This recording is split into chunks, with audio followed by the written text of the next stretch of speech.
আজকে আমি আপনাদের জন্য আরো একটা নতুন রেসিপি নিয়ে চলে এলাম। আজকে আমার এই রেসিপিটা 3 নম্বর রেসিপি।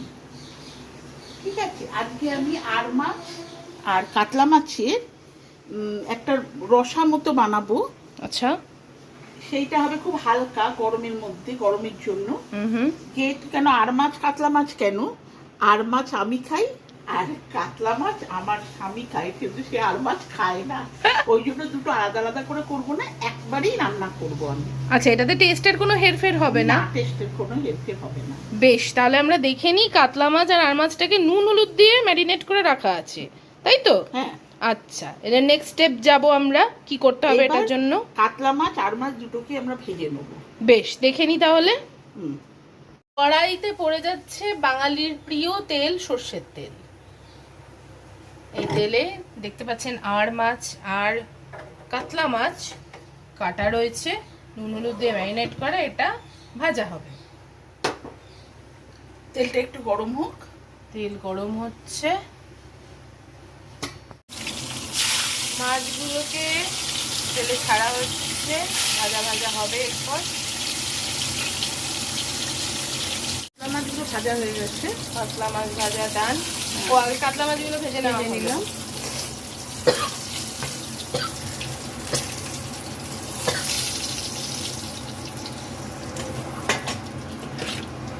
এবার আর মাছগুলো ভাজবো।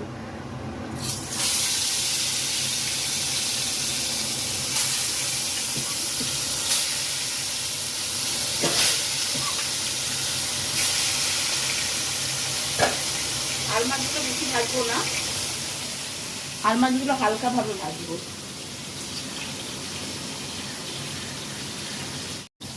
এবার মিক্সিং জারে অল্প করে পেঁয়াজ। আচ্ছা, মশলা দেওয়া হচ্ছে, মানে এইটাই হচ্ছে মেন মশলা। অল্প করে পেঁয়াজ, অল্প একটু রসুন, অল্প করে টমেটো।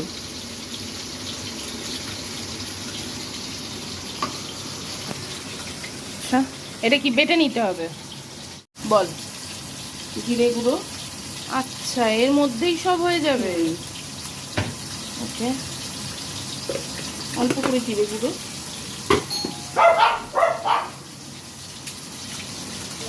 আর একটু শুকনো লঙ্কা।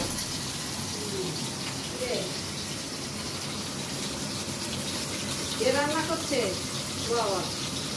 আরে এই মাকে দেখেছি না বলি, সাড়ে 12টার মধ্যে আসবে, আমি থাকবো। স্বাদ অনুযায়ী লঙ্কা, পয়সা করে দেবো। অল্প একটু জল দিয়ে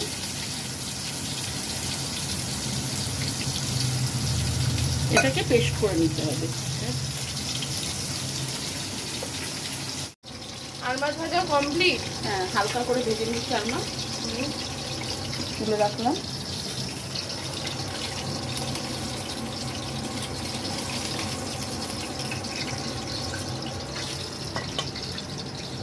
এবার আবার একটু তেল দিলাম।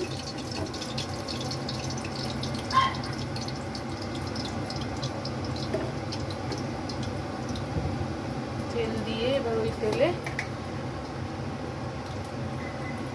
একটু কাশ্মীরি লঙ্কা গুঁড়ো মিশিয়ে দিলাম। আচ্ছা, মানে ঝোলের রংটা খুব সুন্দর আসবে। আচ্ছা,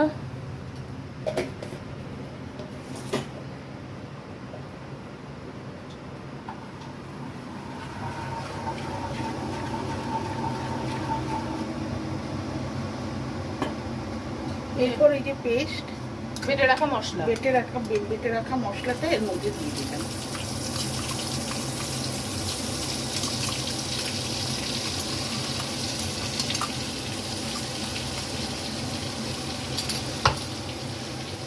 এর মধ্যে হলুদ গুঁড়ো দিলাম। একটা অদ্ভুত সুন্দর গন্ধ এসছে। এবার মশলা কষাতে হবে। মশলাটাকে কষতে আরম্ভ করলাম যতক্ষণ অবধি তেল ছাড়ছে।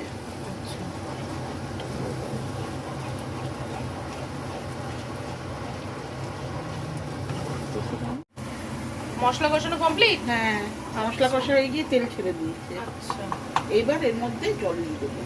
বেশ,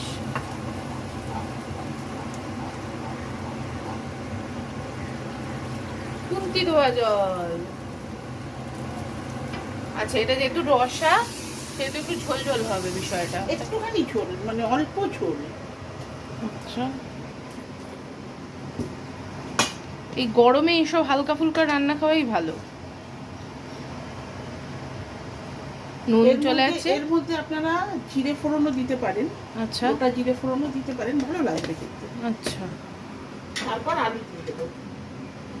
পর আলু।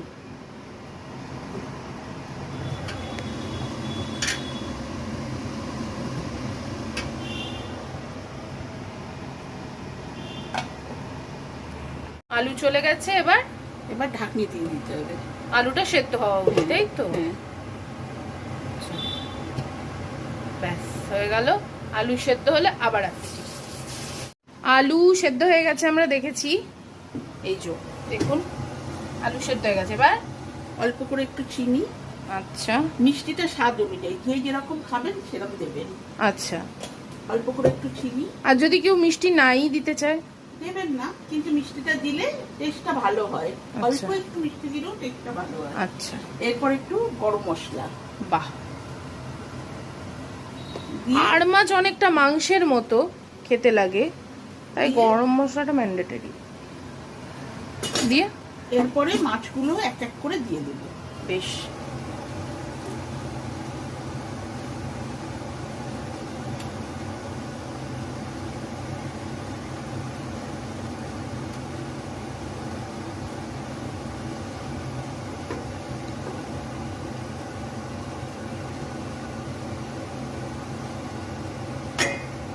বাস, এবার একটু ঢাকা দিয়ে দিলাম। বাস, এবার ফুটলে সার্ভ। আজকের রেসিপি পুরো রেডি। ওকে, আজকের রেসিপি পুরো রেডি। বেশ। তাহলে চলুন। মৃত্যু মাসের শাক খাওয়ানে আরো অনেক রকম জিনিস আপনারা দেখতে পাবেন। শুধু রান্নাই নয়, গাছের পরিচর্যা। আমার আরো অনেক বড় সংসার আছে, ছোট ছোট ছানাপোনারা আছে, আমার আরো অনেক সন্তানরা আছে 4 পেয়ে। তাদের সম্পর্কে জানাবো, আমার বেড়াতে যাওয়ার গল্প বলবো আপনাদের। সব কিছু বলে আপনাদের ভালো লাগবে সেগুলো দেখতে। অতএব আমার সঙ্গে থাকুন, আমাকে ফলো করুন, আর আমার চ্যানেলটাকে সাবস্ক্রাইব করুন, আর অবশ্যই বেল আইকন টিপতে ভুল করবেন না।